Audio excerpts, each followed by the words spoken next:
everyone, I'm Sonika Garcia. And I'm Brad Davidson, and this is Breaking the Code, a podcast series focused on addressing misconceptions related to the discipline of behavioral science and arming our listeners with the tools they need to make sense of behavioral science and to help them apply it to their work as marketers. Welcome back, everyone. Thanks for tuning in. Today is another very exciting episode. We have not one special guest, but we have two special guests on. So we are so excited for this discussion. Very excited. Yes, it's going to be a good one. We have Allison Ceraso, who's the president and chief creative officer of Havas Health Plus, one of our health villages in New York in the city. And we have Andre Gray, who is the chief creative officer of Annex 88, a creative culture-first agency that really places the importance of representation at the center of their work. So two great guests from within the Havas family. They've both built remarkable careers by incorporating culture, inclusion, and authenticity into the work that they do. Everyone in the field is starting to talk about this idea of inclusive design, but Allison and Andre are about it. They've been about it, and they're really the perfect guests for today's discussion on inclusive design. So welcome to both of you. Thank you so much for being on. Thanks for having us. Yeah, all right, let's jump in. Okay, Andre, let me throw it over to you first, and then Allison, I want to hear yours. So we like to do this exercise with clients when we talk about brands, but it really just gives a good way of understanding, like, what do you think is the most important part of inclusive design? And so I want to hear, Andre, we'll start with you. What is your 6-word story about inclusive design? So only 6 words, go. All right, we can get to it right out the gates. Right out the gate. Black people make everything we like. Now I'm dying to hear like 600 more words, but okay, Allison, you're up. Okay, black people make everything we like. Put a pin in that one. I have to follow that? You got to follow that one. Well, coincidentally, it's challenged the imbalance of power. Interesting. Ooh. Very interesting. So I got a couple questions right off the bat based on that one. Andre, when you talk about black people design things that they like, is that an inclusive approach or? Sorry, I got a finger at that. No. Yep. Black people make everything that we like. So if you break it down, being historically under-resourced forces creativity in real life, right? You have to invent curry because I got to feed 10 people for 5 days. Right. So black people and black women more specifically have been historically the most under-resourced. So therefore they are the most creative. Everything we like is everybody, right? Do you like house music? Because black people invented house music. They also invented blues. They also invented rap music. They also invented most of, what is common meme culture, right? Digital blackface, et cetera, et cetera. We also invented light bulbs. For me, what's really important in 2023, there's a lot of talk in creativity and in entertainment and in popular culture, right? Because black people are the only true American cultural export that's exported around the world through the power of Hollywood and through media, right? And so when you think about the conversations that's been had heretofore, it's a lot about black buying power and the importance of marketing authentically and representationally to black people, which I think loses the fact that, whether you watch the jokes that are in Deadpool, as much as Ryan Reynolds is not black, are completely influenced by black culture. In the same way that an easy argument would be to say that, Black Panther is not a black movie. That's just a good movie, right? And everyone loves that movie. But it is also entirely influenced by black culture. But I would say even the opposite movie, which is like Deadpool, is still completely influenced by black culture. So what are we getting wrong about design then? If everything that we like, all of us, comes from black culture, then what are we getting wrong about inclusive design? Because it seems like we design things specifically that don't include people of color and minorities in general, especially when it comes to, pharma initiatives where, it's very difficult to address things like health deserts because there's not a lot of money there. That's the whole problem. Like it was created as or evolved or somehow, I don't want to put intentionality there, but when you start thinking about it was complete intentionality. Yeah, it was. Redlining isn't Pharma didn't build it, but unintentional. someone did. Yeah, for sure. But I think or maybe Pharma did build it. But the point is the inclusive work that we try and do sometimes runs into, but there isn't the money there, And then all of a sudden we find ourselves designing for people who are highly educated, but might be the right, skin tone, but they actually don't need as much of a hand up. I find that in a lot of what we do we miss some of the biggest opportunities, things like people who just don't have access. So, how do we design for that? Yeah, I mean, I think there's a few things in what you said. How do we design for it? Is you invite more historically under-resourced people into the process and you empower them disproportionately, right? And I think the same thing is the second thing I'm going to say, right? When we end up gravitating towards, oh, we need a person who makes over $100,000 a year because they're going to be able to afford this expensive drug or whatever it is. Like I worked on a project on the health and wellness side of the business the other, not too many weeks ago. And they were like, the target for this is disproportionately 78% white women. But I'm like, if all women suffer from this at great proportions, but the gauntlet of sticking with being medicated to get to the answer takes 7 to 9 years, who has access to healthcare over that time and who has access to the system in a way that they believe the system is benefiting them for that amount of time, right? Right. You're talking about a person who's been historically disenfranchised. You go in once and the doctor doesn't treat you right, and you're like, yeah, okay, whatever. Like that's cool. I'm not coming back here again, right? So that person has to feel very comfortable. And I think the same thing with trying to contextualize that data. I believe you that 78% of the people that are on this drug right now are white women. I also put that in context to say those are not the only people that have this problem, right? And that's the same thing with how we change the process. You can't just say, well, I invited, Black and brown people and LGBTQIA plus and women, and I invited them into the room because we know how rooms work, right? White men, white cis heterosexual males are taught to say how they feel and feel how they say and say whatever they want and own the airspace that's in the room. And so unless you account for that disproportionately, you might have a bunch of women there and a bunch of brown people and black people. And we're all sitting there saying, we never been in this room before, so we're not really sure when we're supposed to speak. And then the conversation, oh, that 30 minutes. Good job, y'all. We only heard from Steve and Phil. So we've changed the representation, but we haven't been disproportionate and intentional, because I would definitely challenge you. The historical exclusion has been entirely intentional. Right? There's no way that you draft up a version of America that needs to fight Britain for independence and only white males are able to own property, so therefore they participate in the government. That's not an accident. Thank you, Andre, because a lot of that we're going to dig deeper into. Allison, can you talk a little bit about your 6-word story and also get into what we're talking about with Andre in the sense of the evolution? Where was it? What was being done in the realm of inclusive design? And then, in your opinion, why is that not enough? And just building on the conversation. I mean, it's broad stroke term for designing for many, right? I think the proper terminology or the idea started in digital product design and how to do user testing, and slowly now it's evolved to include how to incorporate diversity of all kinds, right? It's far beyond digital products any longer, and it's now migrating into any product. So if you think about the design process and what you want to achieve from design thinking, it's bringing people, users, into development, into creation, and into ideation. I think to Andre's point, though, we're not looking at all the users.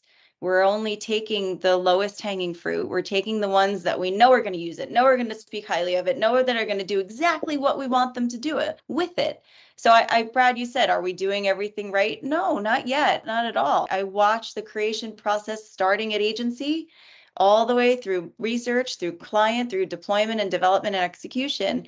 And we're missing an entire cast of human beings along the way, whether they're accessibility challenge, whether they're racially different from whom we're profiling, whether they're in different socioeconomic status, that we would assume they can have access to medication. I think the idea of human-centered design needs to be embedded and rooted from everything from the minute you kick off a brief. You say, who's at the table, right? Who's actually participating in this? How are we going to get over our own realities that I am a 40-something-year-old white woman at the table and don't have the same life experience as somebody else who has this condition, who's going to live this way, who's going to have a different point of view or perspective. And until we start diversifying our makers a lot more, we're never going to get to where we need to be at the end, because that's just step one. I'm also submitting for steps sure. 2 through 10 also suffer from the same kind of issues and lack of diversity at every level. Yeah, I mean, for me, there's two things that you said in there, and then I want to loop back to Andre on the question I'm going to follow up with. So, one is we need more people involved in the design, and second, it can't be an afterthought. I think that second thing is problematic no matter who is involved in the design. It doesn't matter if you don't have any humans involved in testing until the very end, you've designed a very poor product, right? I have a friend who's a product designer, and he said, my biggest problem working with farm, this is a guy who has stuff in MoMA, you know. The biggest problem I have with pharma is they design an EpiPen and then they test it with users to try and figure out if they can use it, as opposed to like designing it with users from the Great beginning, example. regardless Yeah. of color, right? So I think we have a person problem right from the beginning in that we don't include people of any type in some of this work. And then it's who do we include when we start including them. And I think, Andre, you brought up a really broad swath of history, and you're absolutely right. I think that's one of the things, though, that people find intimidating about this kind of work is I can't go back and change the American Revolution. I can't go back and change the Constitution. All I can do is, or I'm working on helping sell a product that is an over-the-counter, a pain reliever, or a, you know, whatever it is. It feels too small to go and really attack the entire system that is developed and is maintained. What, you know, what, how do we do these things in small ways that lead to big impacts, you know? And I don't know if that's a question I should rephrase. I hope it was clear. Well, and something really quick, sorry, just to interrupt. Another important third step, I would say, Brad, is beyond just the inclusion to what Andre was saying earlier. It's redefining or rethinking or restructuring what being included means. It's not 100%. just, So let's being there, right? It's like not no, physical presence. 100%. Right? Yeah. Like So just ticking a box like, well, we had the meeting and they were all here. It's like, yeah, yeah, but nobody exactly. spoke. So, Yeah. but I just want to go back to that idea and then we'll talk about what it means to be inclusive and inclusive design. But from the, you know, what's the answer? And I'm not trying to put a straw man forward. I'm just saying, like, what's the answer to a client who goes, like, I'm literally trying to launch an over-the-counter birth control pill, right? O-pill just went over the counter. And I know that's going to change people's lives in meaningful ways and provide bodily autonomy. Isn't that enough? You know, what's the answer back? Yeah, I mean, I think it's a matter of framing, right? Like, I think about any type of exclusion, it's like a cut. I could propose to cut you with a 2-inch knife or a 10-inch knife. You still be like, that's not really what I want. And if you think about not being inclusive in terms of you are cutting people, sometimes you're cutting them entirely off, so they're dead, right? They're dead to the system that you're in, right? But sometimes you're just cutting them a little bit, right? And these are people that, when you meet them on the individual level, you would say they're your friends, you would say they're your colleagues, but they're not being heard. They're being cut down just a little bit. So I think that when you think about it that way, inclusion, you don't have to change the world all at once. You just have to have the conversations. You know what I mean? Like, you have to be conscious. No one's asking you to change history. History is what it is. It's something to be learned from and not repeated. It's not something to be ignored. I think the way that I think about these conversations, and they are uncomfortable, but like, you know, if inclusion were an alley, right? It does not like solving for inclusive design does not mean make sure the alley is safe enough for some people. It has to be safe enough for the person who is the most uncomfortable in the alley, right? Like, I'm a 6'3", 230-pound black man. I'm in the alley. I'm uncomfortable, but I'm probably fine, right? and I can make it a little more comfortable, add some lights or whatever, and then I'm like, yeah, I'm straight. That's not what we're solving for. And when we get uncomfortable in the conversation, I think we got to be reminded of how uncomfortable the people who are being cut with these small knives are, right? And so our discomfort with the conversation has to pale in comparison with the discomfort of exclusion, right?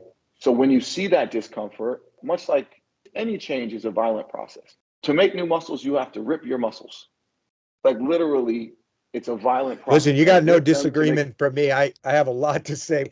It's hard, health and equity and politics are all sort of very closely tied together. We try not to be overtly political on this podcast because I think I would come off pretty lefty if I did, but we try and sort of stick to the science end of it. And the reality is, I think even that is damaging, right? Pretending that like, no, we can't have this conversation because it's unscientific is in and of itself a way of sort of shutting down conversation. So, I think we have to talk about everything holistically. Yeah, I find my biggest challenges are getting clients to the safest harbor for a client is, but it's just not going to make any money. And then they just kind of sort of like shut it down. But that's untrue, right? So if you go back to like what Allison was talking about earlier, right? Like, so let's say we open up the aperture on who we market to with Opil, for instance. And I don't know what the historic inclusion or exclusion is, but let's just say there's some people being excluded. Well, could they not get grants and support in order to pay for what they're doing? Could there not be also systems that we put into place to provide those things? I mean, we have a very capital forward healthcare system here, which is well documented versus other places where, you can get even the most expensive prescription drugs for, pennies on the dollar. That's not the way our system is set up. But that doesn't mean like we're sitting there saying, oh, it's not going to work. Like you're sitting there trying to play God. You're trying to act like you can anticipate what the future looks like. If all of a sudden all Black people or all LGBTQIA plus people who have never used a particular product want this drug, the system will say, oh, well, let's make sure that they get the funding to get the drug. We're just saying, they ain't going to want it. Like, Black people don't like watermelon. We never going to give them any watermelon. Like, how do you know that? They might love it. They might start growing watermelon in their backyards and on their roofs and in their houses. You know what I'm saying? Give them a chance. Absolutely. Allison, do you want to jump in on this? Yeah. So I started by saying the power shift is real, right? I think we're all working in the same group where we're makers. Like we make stuff all day long. That's what makes us happy.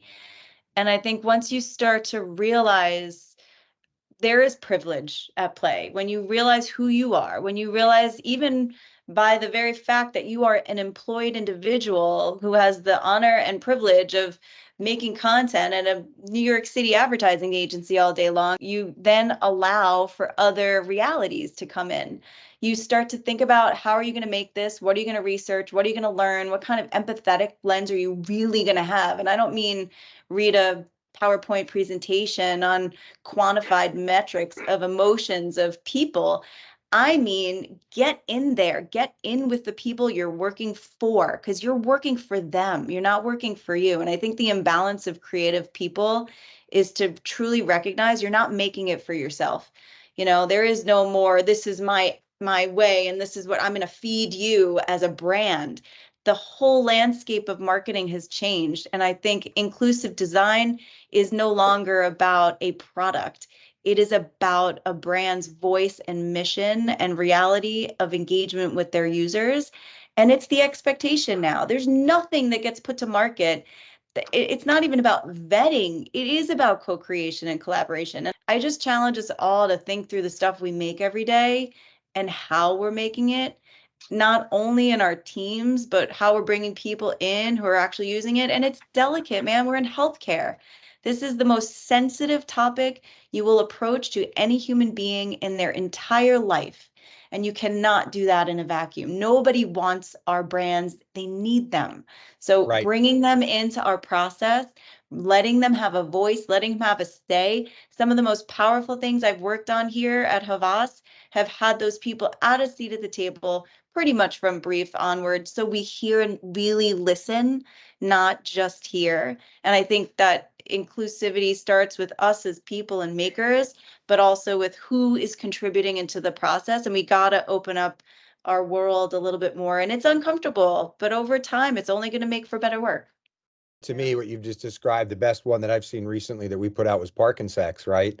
We didn't sit around in a room going like, what's a good way for people with Parkinson's to have sex? We asked them, Let like, me, so not only do we ask them, I mean, talk yeah. about discomfort, talking to people, very sick adults who are living with Parkinson's disease about their sexual behaviors, wants, needs, and desires, and they were open, they were free, they let us in, and they helped make something very special with us for them.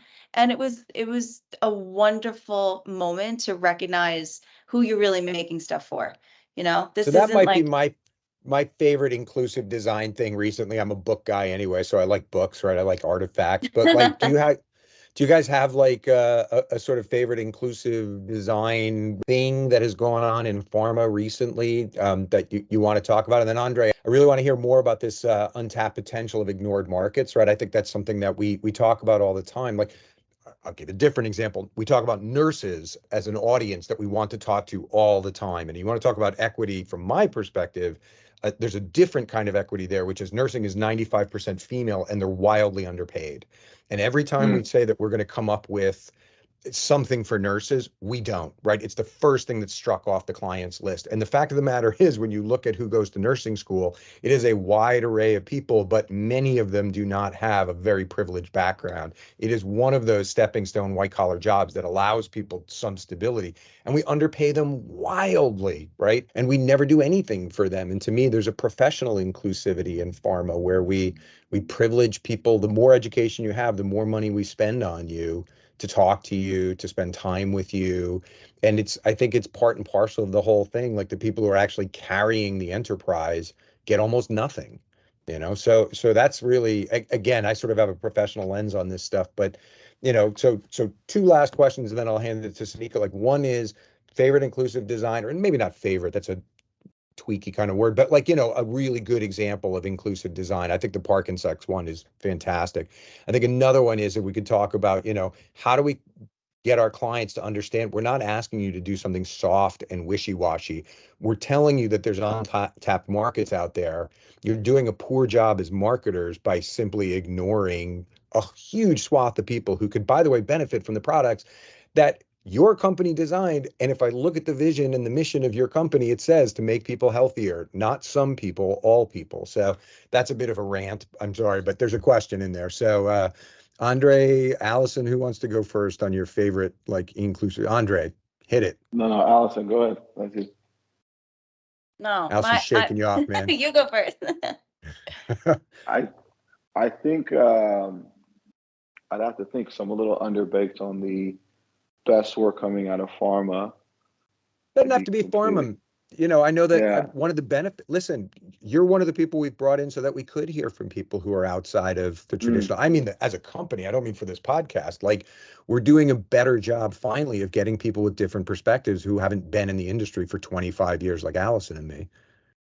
Yeah. I mean, I'll just talk about a thing that I saw today, which I thought was pretty awesome. Like the Women's World Cup is about to start, and there's great disproportion in viewership. And there's all these preconceived notions about women's sports versus men's sports. And so Marcel and their telco called Orange, which is based in France primarily, they dropped a spot where you watched highlights of Les Bleus, which is like the French national team, right? Scoring goals, beautiful goals with voiceover and all of that. And what happened is they used CGI and deepfakes to turn the highlights of the women's national team into with the men's players. So when you first watched it, you thought it was Mbappe, you thought it was Tokmeni, you thought it was Griezmann, but it was actually the women's team that was scoring. I get chills just talking about it. And it just goes to prove, like, when you take away your notions about who's playing, like these are very saucy goals. And that's all Yeah, that for sure. matters. The quality of play is there. That brief is more on the nose, I think, for being inclusive. I think there are other examples. Like, I love the Apple cinematic mode spot they did. I think it's called Detective. And it was just a spot about the focus of the camera, and it focuses on the main character, and then the guy's in the passenger. She's like, what if I'm the main character? And the main character was a black guy. It's like you didn't have to change the brief. The brief was just a regular brief, but you just made it normal for the lead character and the lead detective to be Black, and that's all you needed to do in that moment, right? So it spans from the brief is to create inclusion to the brief is not to create inclusion, but you can still create inclusion because you could still stop cutting people with small knives. I love that. Yeah. And so I'm a big fan of Les Bleus, but in rugby more than so. I'm not a huge soccer Okay. fan, but there's an interesting design thing that just happened. So this is maybe for a later thing, but Allison, Sanika and I were talking about how we're trying to destigmatize period blood and show it and all that. But a countervailing pressure here is also like dignity. And so the Scottish women's national rugby team just petitioned for and got blue shorts, dark blue shorts instead of white shorts. And they were like, the last thing I want to be worried about when I'm getting tackled by some gigantic South African woman is whether or not I've got a period stain on my short. So I think we have our own ideas about what inclusivity means, but when you talked to the athletes themselves, they were like, veto, can we get blue? And they did. So I think dialogue is like at the heart of all of this. Like, what do the end users want? What do Yeah. they need? Hey, another angle on all of the inclusive design thinking that's happening is look at what generative AI is going to do for us too. There was something done that won a line this year about the autism journey. We're visualizing now people's own stories. So the content is now, I mean, talk about collaborative design. People are generating their own stories. People are generating their own content. People are generating their own imagery based off of themselves. So these brands, these institutions, these companies are now just a vehicle for people to have a mirror put up in front of them to see themselves. So this isn't about somebody pushing content down to them. This is about a brand truly empathizing with them and letting them be heard in a different way than a social post or, this is personal and quieter. And I think it's going to give us a lot more opportunity to get people empowered in different ways. And what I love is I hope it is all people of all kinds, right? I think that there's something really powerful we're going to see as AI starts to be embedded in the way that we work, what it yields from the perspective of inclusivity too. Love it. 100%. All right. Oh, Andre, go ahead. I don't know if we want to talk about untapped potential of ignored markets, but I think if you're going to work in healthcare in particular and you're not going to contextualize the participation in the American healthcare system in every single thought you have the entire day, then you're not serving the people. And to Allison's point earlier, if you're going to get into healthcare in general, and healthcare marketing is inevitably a part of healthcare, like you better get your ego out of the way, bro. It's not about you. You're probably fine, you know? And so I think it's important to remind your clients that as much as that they're there to make money, right? Like people were doctors for a very long time and they were doctors for free and they still made money. Like the money will come if you do things right, especially now, right? Like people know the value of their dollar. They know the value of the brands they participate with, and that's why they make their choices. So be a great person, show great value in the world, and you're gonna get your money back. And when I say that, I say as a brand, be a great person. You know, if you're the first person to, you know, take a dent at hypertension or childhood obesity or any of these things, like you don't think that you're going to make millions if not billions of dollars on the back end, like that's a pretty racist thought in and of itself, that you think the structures and powers that exist won't balance themselves out towards the people that need to consume, right? Like anyone who's using the product and could use the product, you've grown the market, and you'll always make more money by growing the market than you'll make by trying to convert someone else. I think those are good words. Be a great person is probably the best tagline for any brand or marketing endeavor possible. Like first be a great person, right? Like let's not lose sight. I mean, as Allison said, look, we've all had opportunities to work outside of pharma. I named the Charmin mega roll, and I called my wife from Chicago going, I don't want to do this anymore. I don't want to name toilet paper anymore. I want to go back to healthcare because it matters. It's hard. It's tricky. You learn a lot, but that's the whole point. Like, why else are we here if not to take care of each other? You know?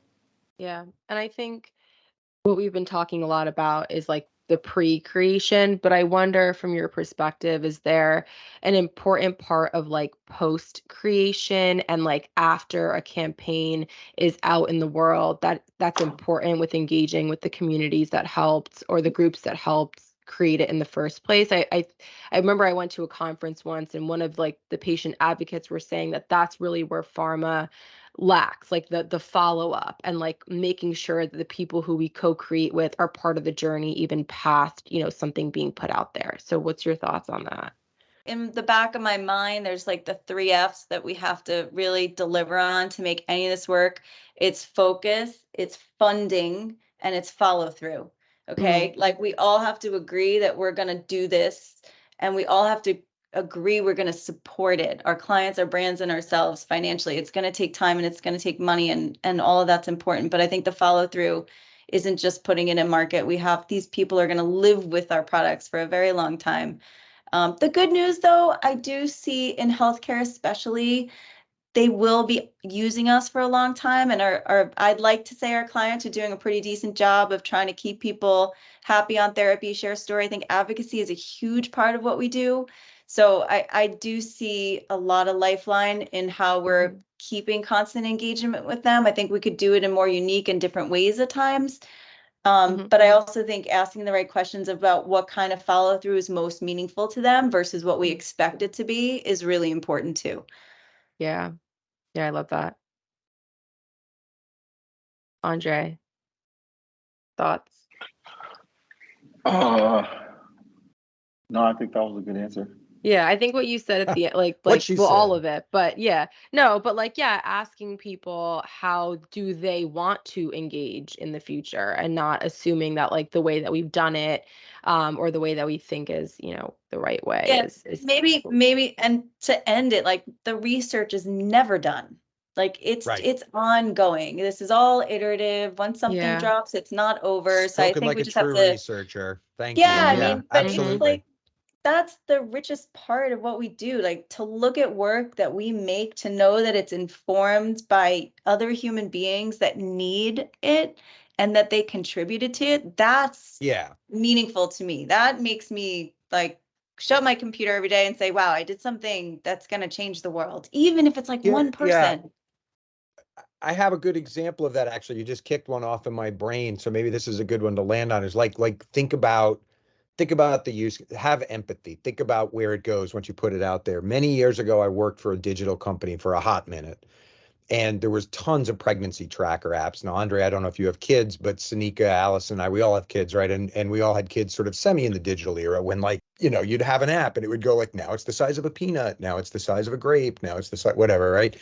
What was interesting was of all of these pregnancy apps, there was we were interviewing people about them, and there was one, only one, that allowed you to go if you had a miscarriage.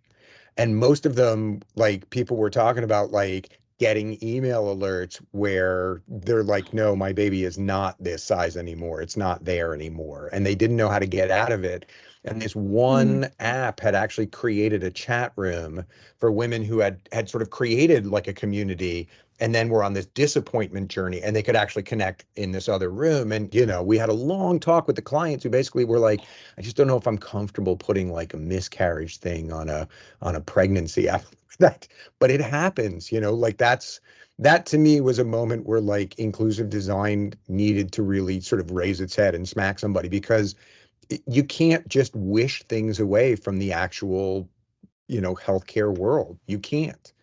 It's an ugly, messy, disappointing place, and we're all headed there someday. It's about Well, frailty and dignity. Go ahead. Sorry, Andre. yeah, I was going to say to Allison's point, right? Like there is no fixity to any of this, right? We are humans and we evolve, and the problems that we have today are not the problems that we had 100 years ago, and they're not the problems we'll have in 4 years from now. And so, anyone who's coming into any of this thinking that they're going to get to a place where it's all solved should leave, right? Like you should be excited about the fact that it's brand new every single time and that you have to continue to push yourself to be as uncomfortable as possible in order to make whatever is the solution that's going to save someone's life or make their life a bit easier or make their life a bit better. And anytime we lose sight of that is when we lose sight of why we're here. And I think nurses are a great example of that, right?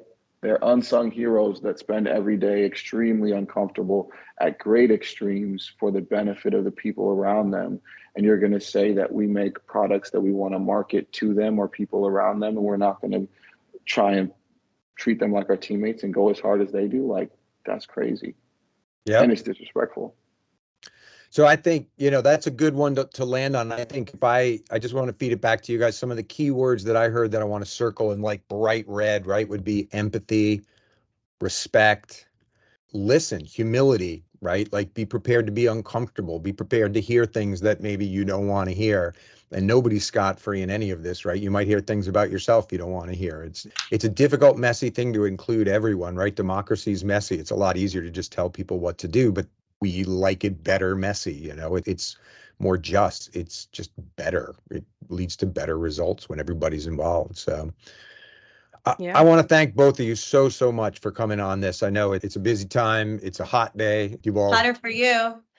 Well, yeah, it is. My air conditioning broke is what Allison's talking about. So you don't want to see what I look like, but it's not great. So, but listen, thank you so much, Andre. I really appreciate it. Allison, I really appreciate it. Sanika, any last thoughts you want to sort of wrap up on? Thank you both so much. And I know we're going to get a lot of feedback as we have been just on similar topics. So again, thank you. But what we can't forget the rapid fire. So we do something with our guests, just ask rapid fire questions just because, you both are obviously experts in your field and honestly like an inspiration when it comes to ways of thinking. And I can imagine that our listeners will want to learn more about both of you, but also outside of, the work that you do every day. So we're just going to play a little game. I'm just going to ask you both some questions, answer them in a rapid fire fashion. We'll do Alice and Andre in that order for all the questions. And yeah, we'll have fun. So before we sign off, let's get started on that. So first question, favorite source of caffeine? Green tea.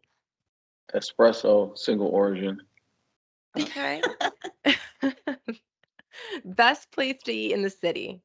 Any of the boroughs? Wherever both my kids can find something to eat. Oh, that's an important one. It really is. The best meal I had lately was at a place called Joji, which is like a 10 cover omakase under Grand Central Terminal. Ooh. Okay. All right. That's only one kid for me. See what I mean? That's off the list. Yeah, Allison needs some inclusive design for her meal planning. I do. Okay, what would you say is your most frequently Googled topic? Oof. Shoes. No. If you can't tell, Allison has a great shoe collection. That's why I guess shoes. She really does. I love it. I do a lot of guitar tabs for piano because I hack playing piano. So I like completely hack playing piano through guitar tabs. What? Okay, Yeah. what's that? Fascinating. Yeah, it's probably sports scores. Okay. Yeah, me too. All right, last one. One thing you can't live without. Full circle, green tea. A fan or air conditioning. Yeah. Yeah. Oh, especially I don't like being hot. Thanks for that. Yeah. Thanks for Brad's living. If this wasn't clear, Brad doesn't have air conditioning right now. So, okay. Thank you both for playing along and for amazing insight. This was awesome. This was great. All right. Thanks, guys.